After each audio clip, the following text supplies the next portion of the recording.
Hi everyone. Hi, good afternoon, welcome.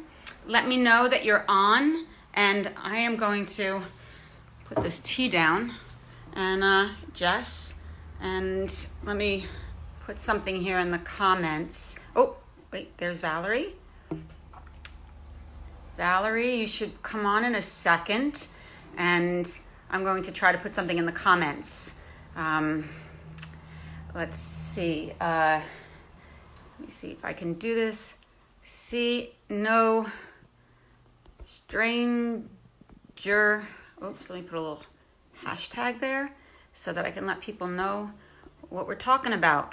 Because I'm very grown up when it comes to Instagram Live now. Very, very grown up.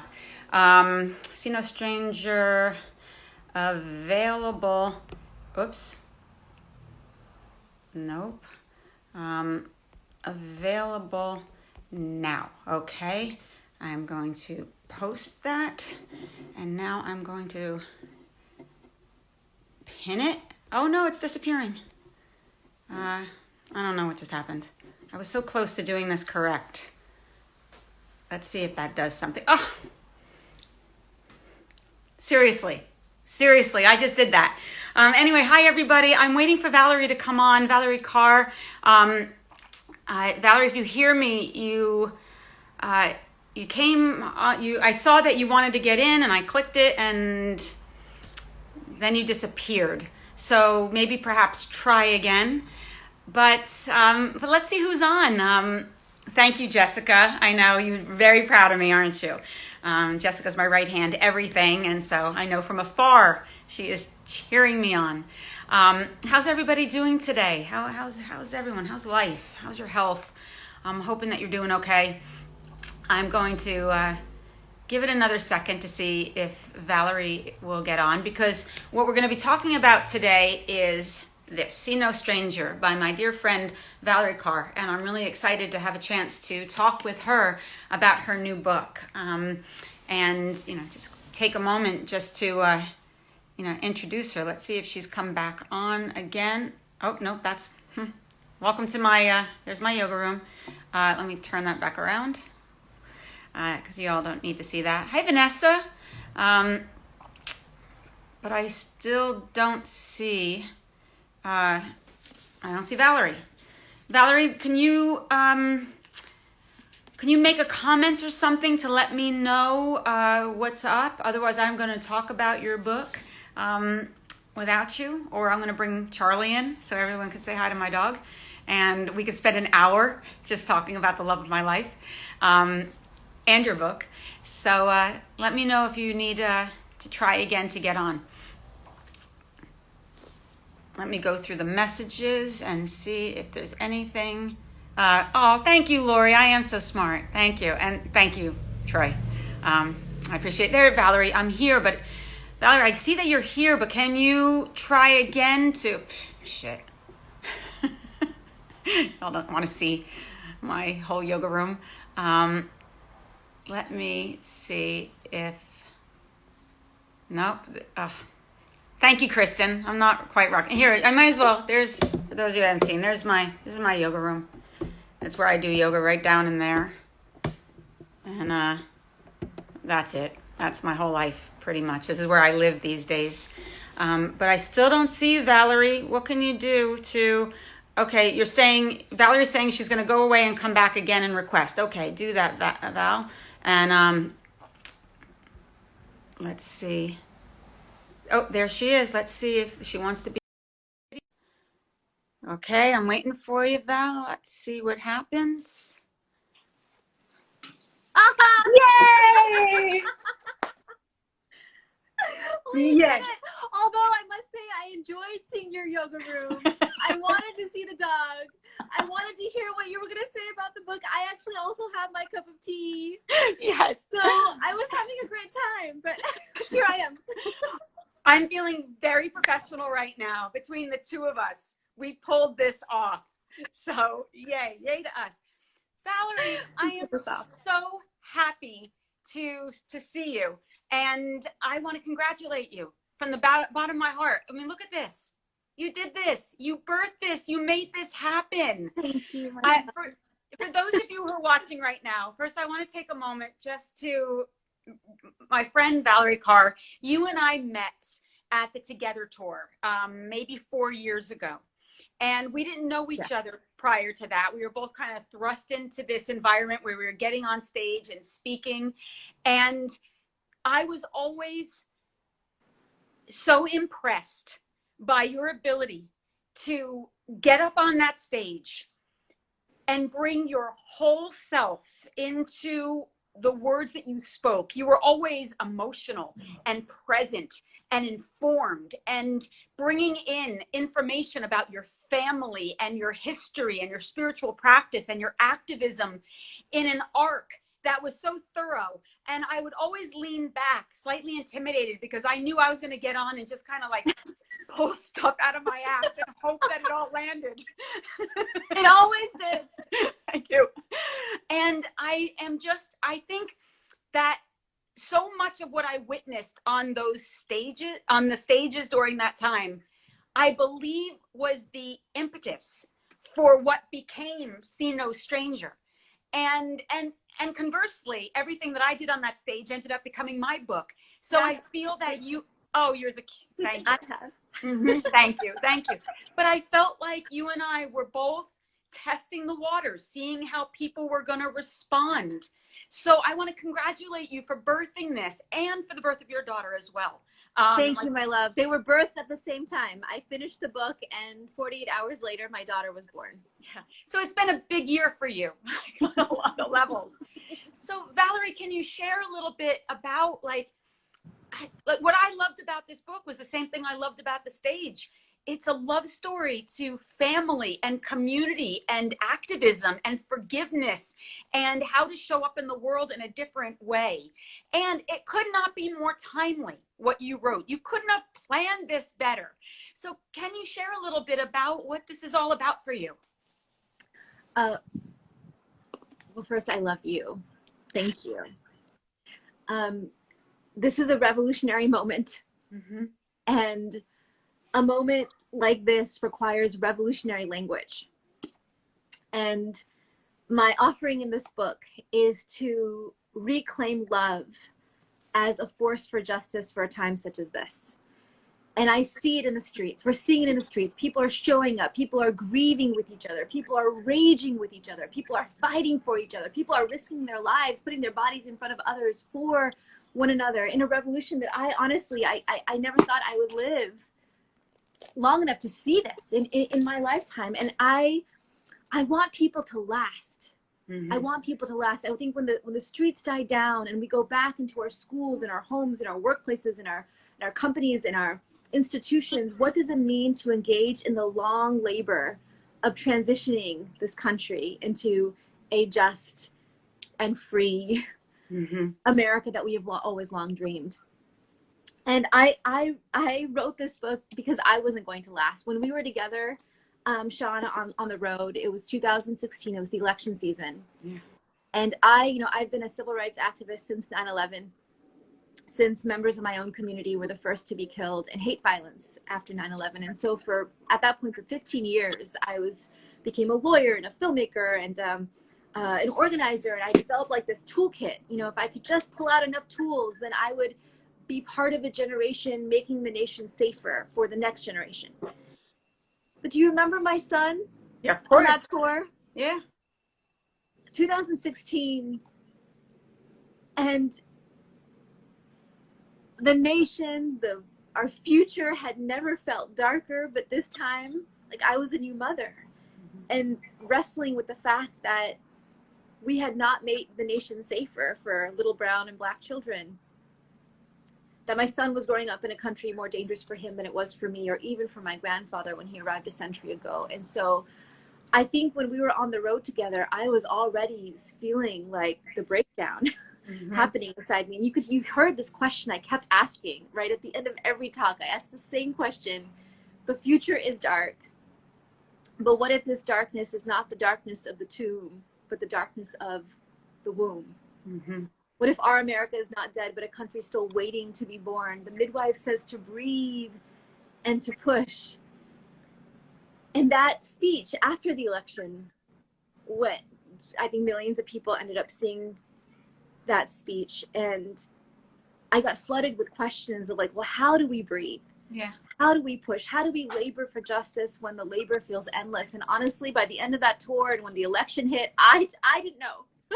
Like I was given a gift that few women who are mothers and activists are given. I was given time off and a room of my own, and I wrote this book, Seane, for my own survival.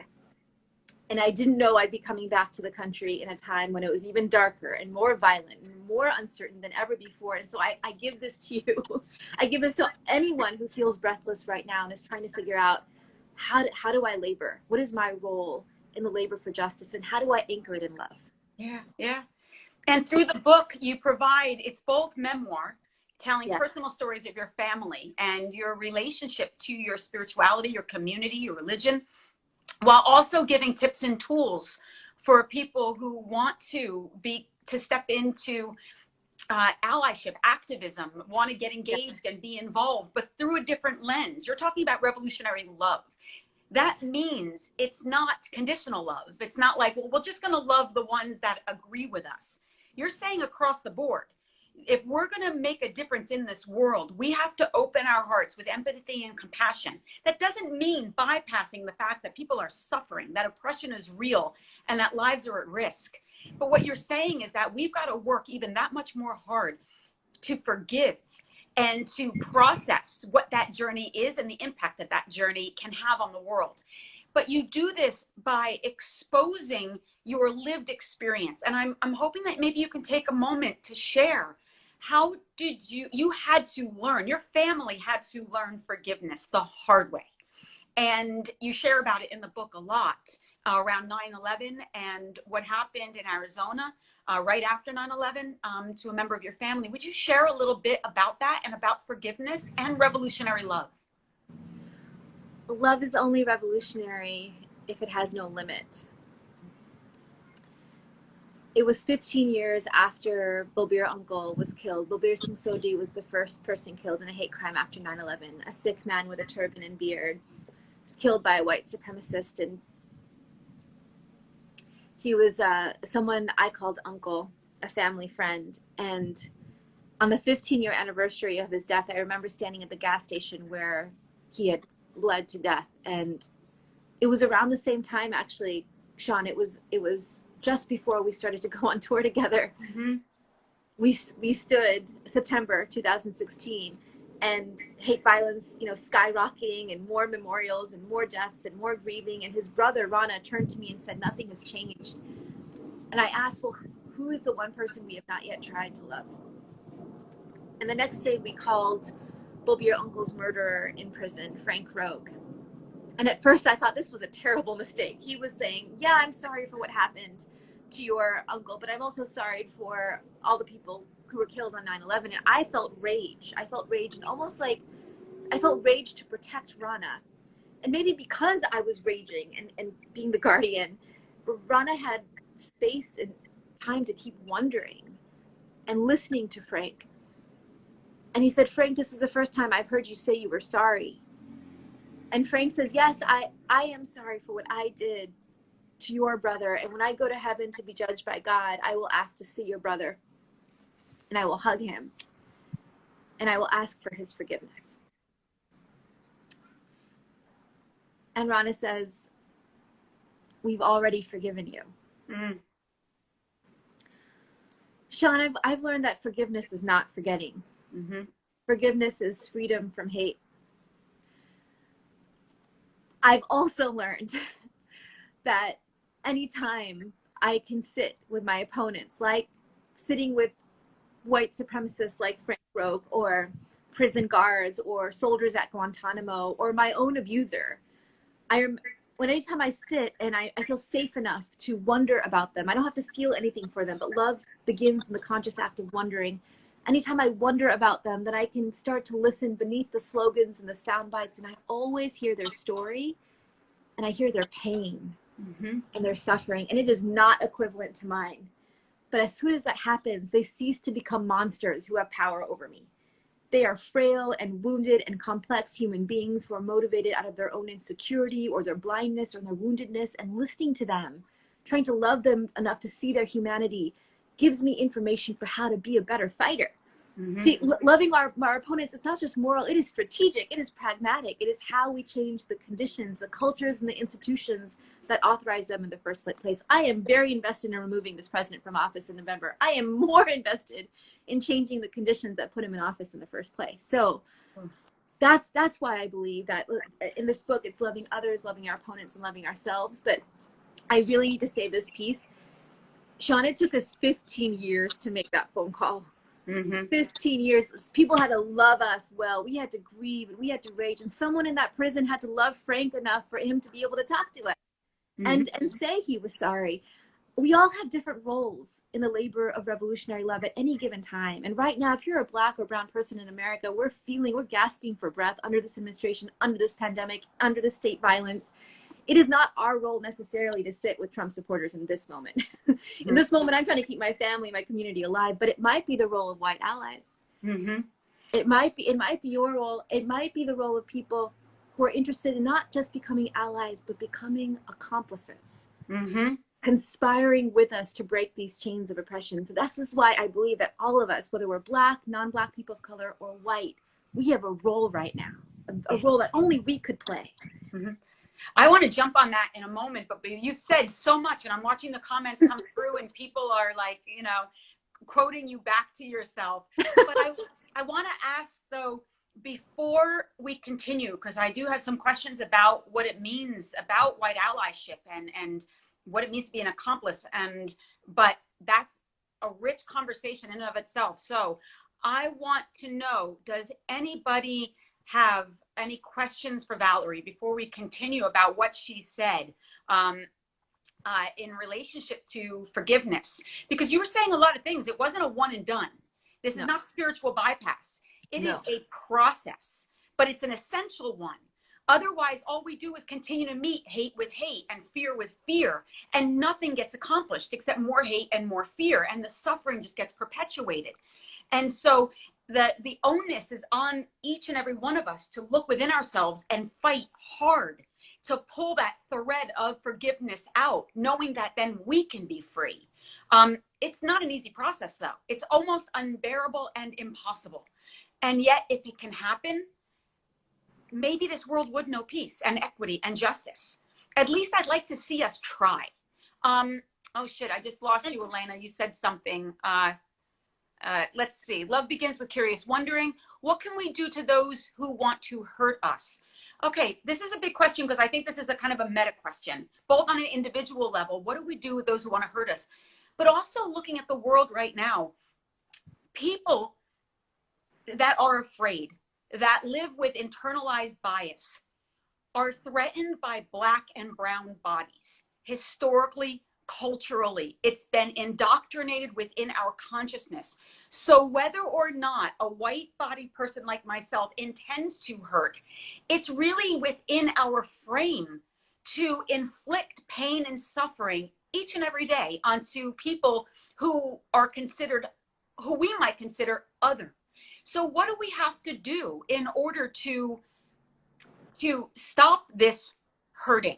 What are the actionables for us to take accountability? I have been so inspired by everyone who's saying I'm an anti-racist. It's not enough to be non-racist. We must be anti-racist, and this is good. As long as it is an intellectual exercise, it won't take. If you say I'm going to be an ally, I'm going to be an accomplice, I'm going to be an anti-racist, don't be racist, be an anti-racist, and it's not integrated into your emotional body, then you won't last. We won't last. Yeah. The way that we birth an anti-racist society is by finding a new orientation to the world.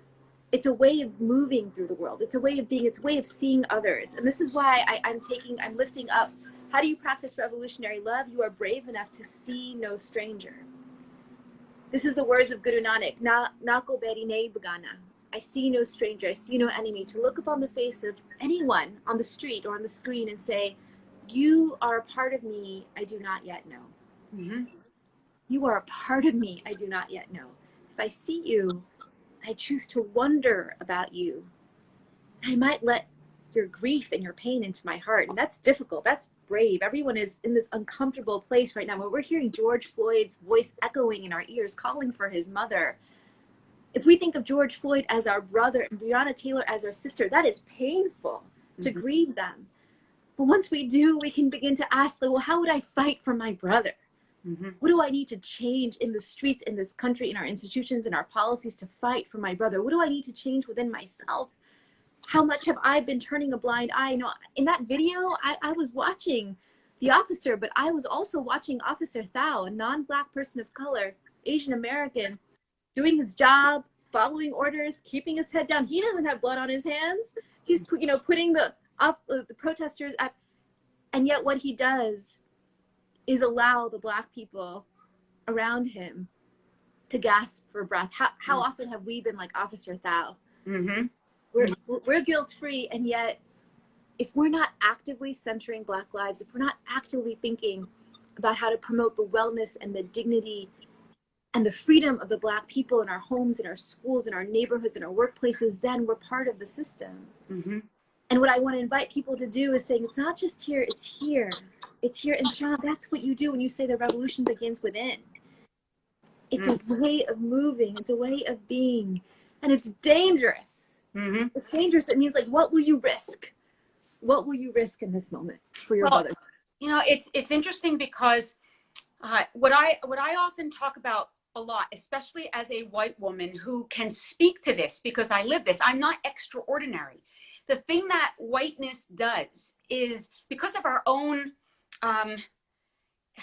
internalization of racism and bias and prejudice, all learned behaviors based on culture and religion and upbringing, it is so ancestral, and it lives deep within the fabric of our cells, and it determines the way in which we experience the world, especially when we're in our trigger, meaning when my nervous system is deregulated and I'm afraid. In that moment of deregulation, when the reactive part of my brain or the reptilian part of my brain gets activated, I'm no longer in present time. I am my prejudiced Jewish grandmother, great-grandmother, great-great-grandmother before her, who was afraid of people of color for whatever they were taught in their community and environment. And the problem that I see within the white community is our unwillingness just to take accountability and normalize it.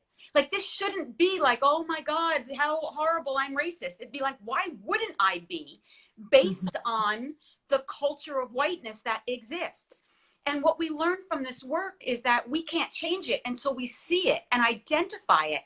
And my hope is that in white allyship, the first thing that we do is commit to looking within ourselves to recognize the ways in which we participate in creating the oppression of others, and not being shocked when it comes up, being more like, oh, well, there you are, because then we can begin to change it.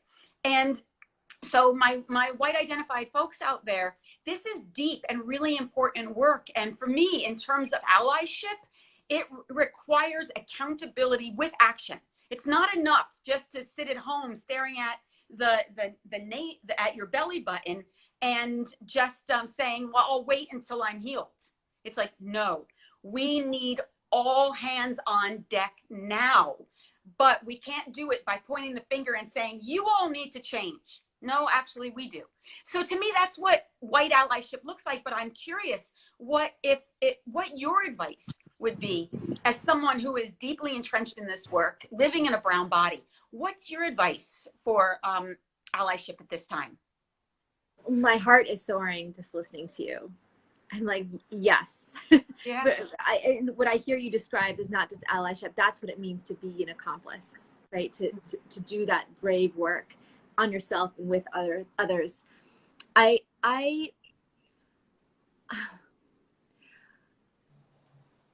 think of revolutionary love as the choice to enter into labor for others, for our opponents, and for ourselves.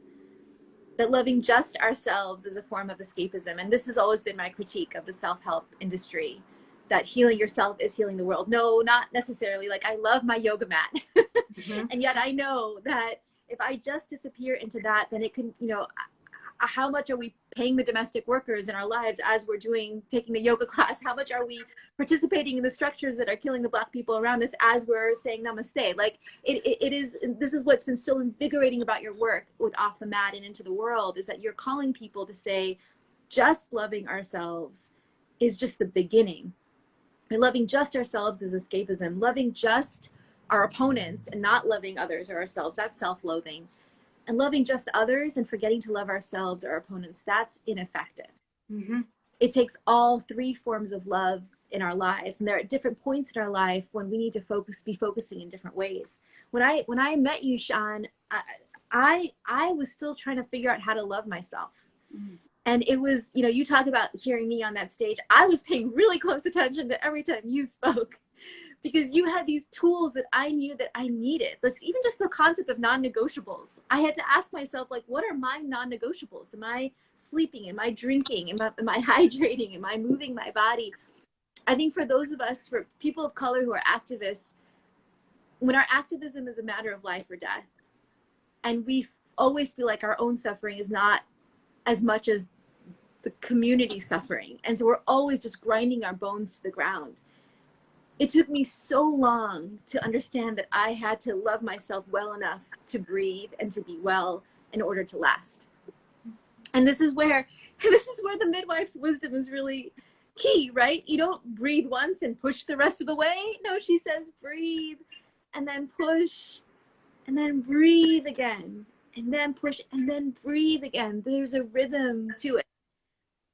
And I think of all of us who are wanting to show up right now, just being present to these big emotions. I mean, I've been cycling through grief and through rage and through fear and through fatigue, all like within the course of an hour. And that's what the last few weeks have been like, let alone since the pandemic, let alone since this president took power. To have the bravery to feel our emotions and let it integrate into our bodies and not react out of I need to be in the streets yelling right now. I'm like, yes, and be present to let these emotions change you, gather information from them. Because it's not just about one burst of energy in the streets. It is one long labor to birth an anti-racist society. Yes. To your point about the non-negotiables, for those of you who don't know what that means, and I say this specifically because to be able to do this work sustainably, we need practices and tools to be able to move through our own internalized shadow, rage, shame, guilt, grief. And there are certain tools that we all have access to that allow us to show up in present time. And for me, my non-negotiables are yoga, meditation, prayer, diet, sleep, therapy, and play. And I know that if I don't show up to those in a split second, I'm shut down, I'm reactive, I'm critical, I dissociate, and it feels natural in this body to do all of that. That feels actually like correct behavior because that's part of my trauma. So, but can you imagine if I go through the world, if I'm walking down the street and I see a man of color, let's say, someone that in my culture has indoctrinated me as bad, as I'm going to get hurt, as danger. If I'm not oriented in that moment, and if I get triggered by that which is in my unconsciousness as bad or unsafe, I might do something in that moment to cause great harm, like call the police, like yell and scream, or whatever it might be.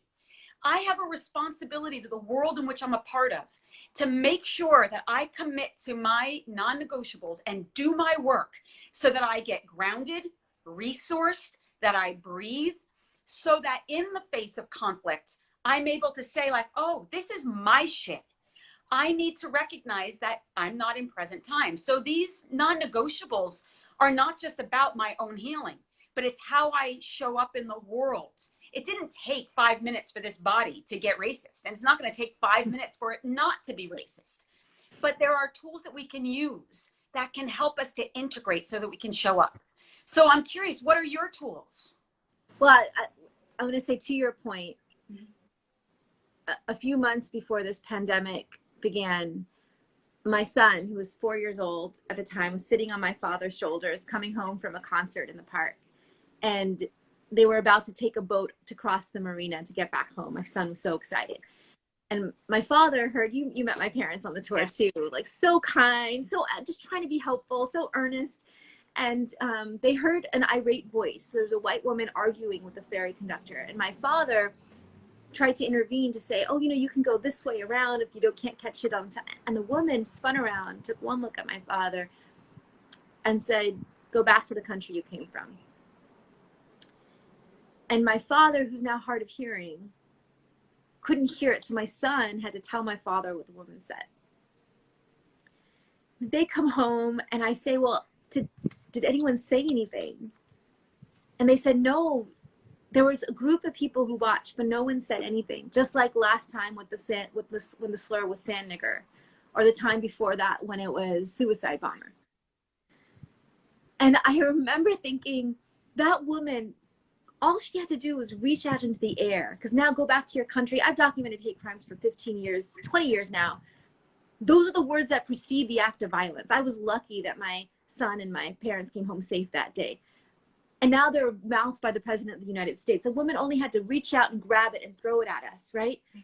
I was thinking about the rest of the people. They're probably good people wanting to, they have to be just as primed to show up in an act of love in the face of fear or hate. And I think people are we're not ready. We're not primed. We haven't done the work to step into being an accomplice at a moment's notice. That night, I was putting my son to sleep and he asked where the sadness was in his body. And I pointed to his belly. And so I kissed his belly. And I was falling asleep. My mind was racing. My heart was beating fast, right? And my son put his ear on my lips and said, Mommy, I not hear you breathing. You have to sleep to breathe, Mommy. And then he says, just breathe and push, Mommy. Just breathe and push. Sean, I had no idea. He even knew what I said in the world. And I thought, oh my God, my son has become my midwife. Yes. Isn't that's incredible. That's really beautiful. And it shows us that the people around us are actually paying attention to what we're saying. And so our words matter. Yes. The way we and then we have different roles, right? Like right now, I just got to take the next breath because like my family's safe and my community's safe, or my Asian American sisters and brothers safe. Like, I'm trying to love myself well enough and us well enough to stay alive. But there are others, like people who are just standing and watching that fight at the ferry, who have the role of standing up and doing what we can't right now, of being accomplices, of preparing yourself. And this is what is so exciting to me about the bridge that you're making between that deep wellness that we ought to cultivate in our bodies. Why? You're asking, like, what for? Like, why should we be well? Sean, you're saying so that we can be the one who's an upstander when that moment happens. So we know how to do that in every moment in our lives, so that we're grounded in clear thinking, because it is not the first instinct that we're responsible for. It is the second. Right? The first instinct, we've all been wired to see Black people as criminal, or Sikhs and Muslims as terrorists, or queer people as whatever. And it's not that first instinct. It is the second conscious choice. And that's where I believe that love is not a feeling. Love is a choice. It's a choice we can make over and over and over again. And we can't do that unless you're well. And that's what you do for people. Yeah. Well, I want everyone who's like watching this right now to really take that in, because people are reaching out to me like crazy right now. Like, what can I do? And this is what we get to do, this work. We get to do this. I think you froze, Valerie. Are you still? I think Valerie just froze. I hope I didn't lose the connection. Well, I'm gonna keep talking for a moment while she tries to hook back in or not. But what I want to share is that when I was writing my book, I reached out to go through it and for some, just to make sure that I wasn't fucking up with everything that I was saying. There are a few people in my life that I reached out to, and Valerie was one of them. And she showed me what it really was to be an accomplice. She gave me feedback, and it wasn't easy feedback. It was intense. It was direct.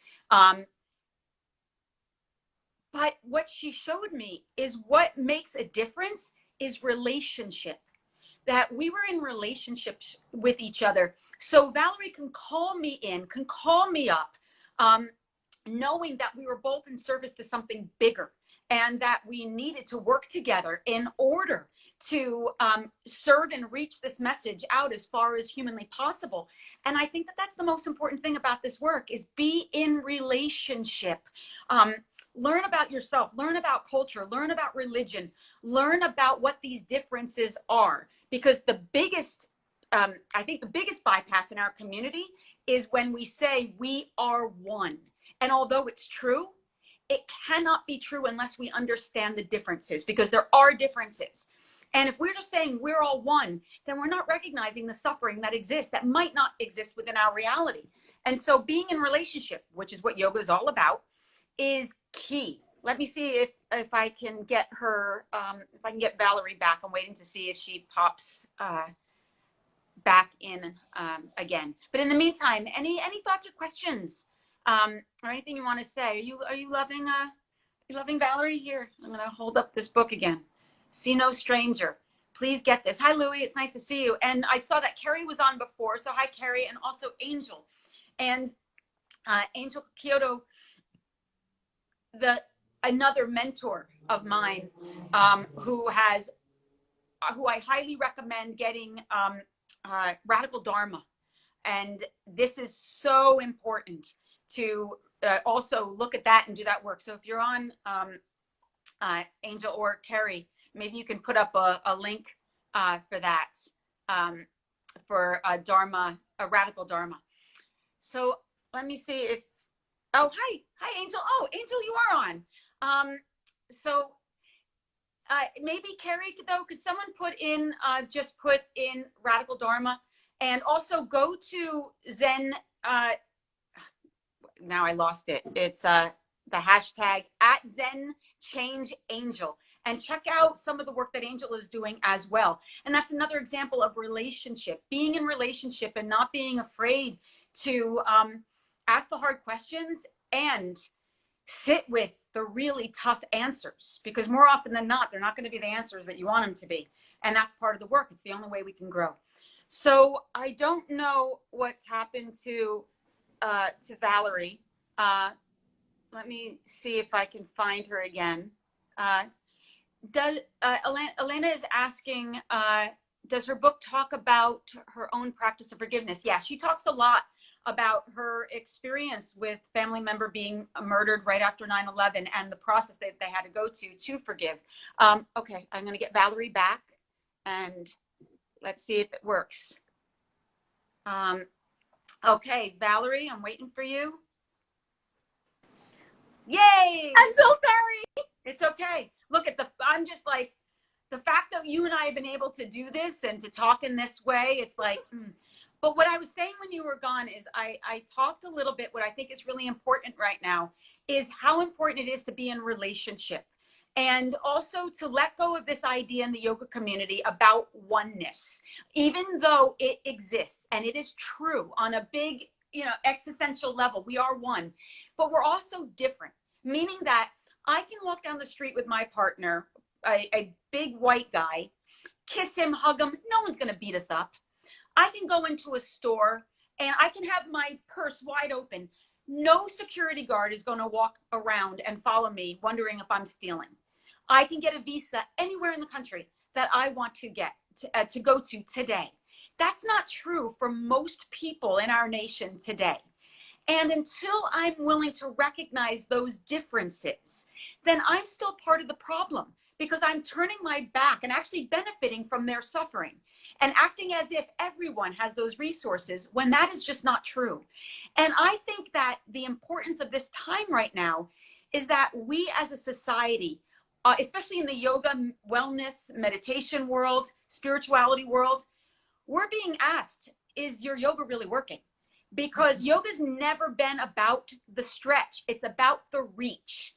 It's about looking inward. It's about orienting ourselves to the places that are fractured within ourselves and within the world. And it is not pretty. It is not comfortable. It is raw. It's humbling. And often, in my case, humiliating. but it's what we prayed for. And so here it is in our face, and people are freaking out.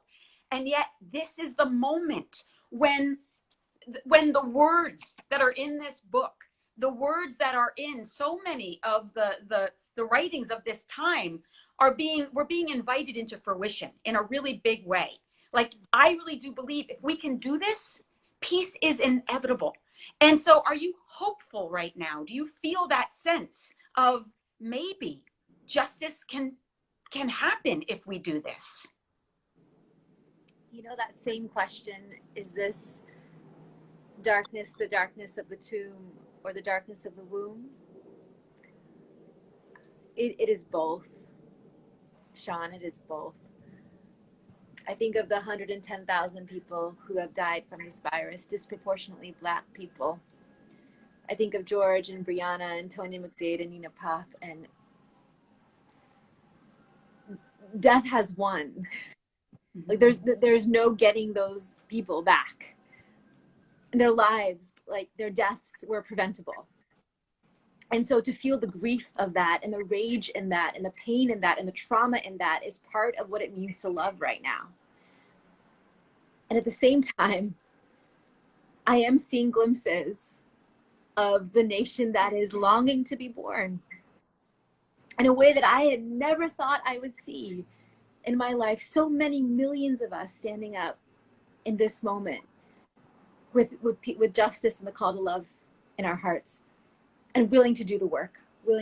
And so I want us to stay in the labor, right? How do we move from resistance to reimagining and remaking the institutions of power that order our lives? And so part of my contribution, I hope, with this book is to move with people through the grief and through the rage and through the breathing and through the pushing into reimagining the world to come. Mm-hmm. You know, my stepdaughter just had a baby. So although I've raised children, I've never biologically given birth. And so some of the metaphors around all of that, often I can imagine it without it being necessarily embodied. But it's a very interesting thing in bearing witness to my daughter's experience, because after the labor, after the birth, what I saw, and I'm still seeing, because my granddaughter's only 5 months old, is the dismantling of an identity. Yes. My stepdaughter's identity of who she was, it no longer works on every single level as a woman, as a person, as a scholar. None of that is what it was prior to this other moment. So it's interesting also metaphorically what you're saying is, yes, as we labor, as we birth, there is the dismantling of the identity of a nation. Yes. What existed prior, it doesn't work. It never worked. And we're being invited to look at it, but we don't know what's on the other side of it. That's what's so scary. It's that pupa stage between the caterpillar and the butterfly, where everything has to basically dissolve and disintegrate. And you have to just trust that what's on the other side of that, my hope, is going to be transformative, but you can't know when you're in it. So I'm listening to your metaphor and I'm thinking, like, yes, but right now, we as a nation don't know who we are. We even as a white person, we're like, I don't know who I am anymore. And that's a good thing, because who we were, that identity, caused suffering. And what can be with the dismantling of that identity could be integration. But in that middle space, it feels like death. And I imagine that's what that's what you experience as you went through the literal labor, and that in this process as well.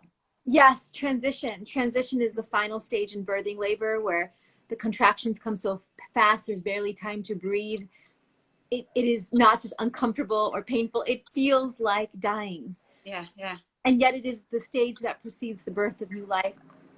I feel like what we're in is this massive stage of transition. And you're absolutely right. The idea that we had of America as a city on the hill, as a nation of immigrants, as a land of the home and the home of the free and the land of the brave, all of that mythology has to fall apart when we stare in the face the fact of colonization and genocide and slavery, and the fact that white supremacy helped found the nation. And yet there's this been dream. There's still this dream of a nation that is truly multiracial, multi-faith, multicultural, where power is shared. We strive to protect the dignity of every person.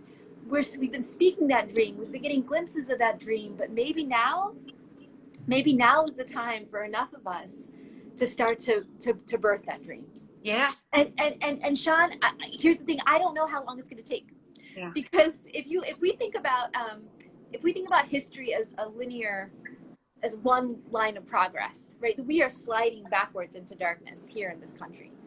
But if we think about the story of America as one long labor, then progress during birthing labor is cyclical, not linear. And every turn through the cycle feels like this moment, 2020, feels like 1968. Yeah. It feels like 1992. And so it re-traumatizes us, especially those of us who are people of color. We see the same images. Nothing has changed, right? Nothing has changed yet. And yet every turn through the cycle opens up a little bit more space for equality and justice than there were ever before. I've never seen so many white people and non-Black people of color flood the streets like this. That's never happened on the face of this planet, around the globe, saying Black Lives Matter. And so I don't know how many more turns to the cycle it's going to take. Yeah. But I know that I want to do my part in this moment in the labor, this time that we're alive, to breathe and to push for our children. Yeah. And I imagine that the people who are listening right now also feel that call and don't want to be passive or inactive at this time. Because I think we know on an embodied level that passivity, that inaction allows for the perpetuation of injustice. That metaphorical silence, that literal silence is what allows space for the continued abuse of Black and brown bodies. And that if we don't do or speak or act in some capacity, then we're still responsible for that suffering. And I think people are waking up to that's on a soul level. That is not tolerable, because what we know at our core is that our liberation is bound. That's what yoga has been teaching us. It is bound, that I can't be free unless we're all free. So if I want to be free, then I better show the fuck up and tolerate the discomfort, because I'm going to mess up. How can I not mess up? I don't know what the fuck I'm doing. And do it anyway, and learn and take accountability and ask questions and fucking Google and look towards Black and brown and read. Mm-hmm. Like, look towards Black and brown leadership right now who are willing to share their brilliance with the mainstream world, like yourself, Valerie, like Reverend Angel, who's on, who I know that you're in relationship with also. And there's so many different people out there right now that can speak to it, meeting you where you're at. Like white folks out there, get me and white supremacy, get white fragility, for example, get Radical Dharma, get your book. Like, these are the resources. Sit back, take a breath, make yourself a cup of coffee, and sit with the discomfort when you meet yourself in these pages and you suddenly don't like what you meet. But when you don't like what you meet, see no stranger. You cannot change it until you're in relationship with it. And that includes within yourself. Yes, that's right. Yes. So there is no stranger, just like, and that was what your grandfather said. What was that line? I love that line so much. Nako beri nahi begana. That's Guru Nanak. I see no enemy, I see no stranger. Mm-hmm. Papaji used to say, love is dangerous business. You know, in this country, they say, I love you, I love you, I love you. All talk, no action. Because if you're really about love, you know, we are a warrior people. Sikhs are a warrior people. Our ideal is the Sant Sipai, the warrior sage. The warrior fights. The sage loves.